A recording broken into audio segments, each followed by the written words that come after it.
আজকে আমি egg Maggi বানাবো। এই যে ডিমটা নিয়ে নিয়েছি, এখানে আজকে আমি ম্যাগি নিয়ে এসেছি দুইটা ডিম নিয়েছি, এখানে ধনিয়া পাতা, এই যে লঙ্কা কুচি কুচি করে কেটে নিয়েছি, ক্যাপসিকাম কুচি কুচি করে কেটে নিয়েছি, এই যে গাজরও নিয়েছি, এই যে পেঁয়াজও কেটে কেটে নিয়েছি, কুচি কুচি করে কেটে নিয়েছি। এখানে হচ্ছে ম্যাগির মশলাটা, লবণ, হলুদ, আর এখানে আছে মটরশুঁটি। আমি এখন এগ ম্যাগিটা কীভাবে বানাবো সেটা আপনাদেরকে দেখিয়ে দিচ্ছি। কড়াইতে যখন জল দিয়ে দিয়েছি, জলটা গরম হয়ে গেছে, এর মধ্যে আমি দিয়ে দেবো এই যে ম্যাগি।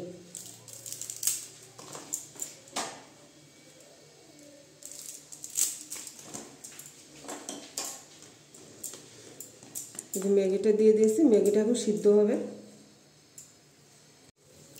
যে ম্যাগিটা সিদ্ধ হয়ে গেছে, এখন আমি ম্যাগিটা নামিয়ে দিচ্ছি।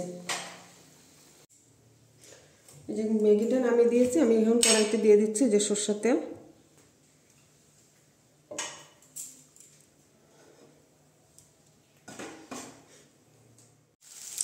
এই যে ডিমটা আমাদের ভালো করে ভাজা হয়ে গেছে, এখন আমি নামিয়ে দিচ্ছি।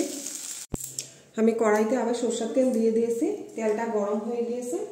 এর মধ্যে আমি দিয়ে দিচ্ছি যে একটা একটা করে সবজিগুলো। যে দিয়ে দিচ্ছি গাজর কুচি, দিয়ে দিচ্ছি ক্যাপসিকাম কুচি, দিয়ে দিচ্ছি পেঁয়াজগুলো, দিয়ে দিচ্ছি যে কাঁচা লঙ্কা,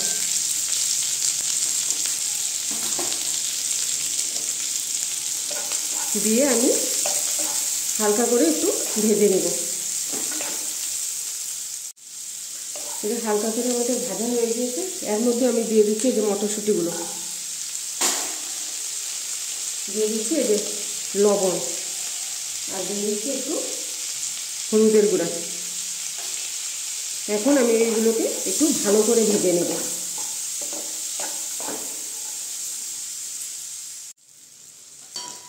এই যে আমাদের সবজিগুলো সব ভাজা হয়ে গিয়েছে, এর মধ্যে আমি এখন দিয়ে দিচ্ছি এই যে ম্যাগি।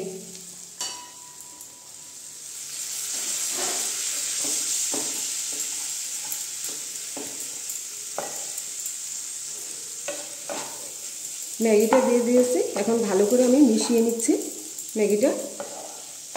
আমার এই এগ ম্যাগি রেসিপিটা যদি ভালো লাগে তাহলে আপনারা লাইক করবেন, শেয়ার করবেন, সাবস্ক্রাইব করবেন।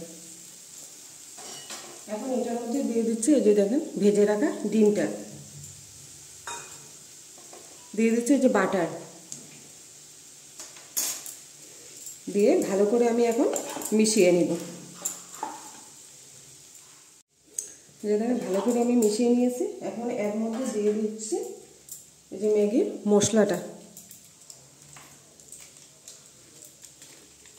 দিয়ে দিচ্ছি মশলাটা, আর দিয়ে দিচ্ছি এই যে ধনিয়া পাতাটা, দিয়ে আমি ভালো করে এগুলোকেও মিশিয়ে নিচ্ছি। এই যে দেখেন এগ ম্যাগিটা আমাদের হয়ে গিয়েছে, এখন আমি এটাকে নামিয়ে দিচ্ছি।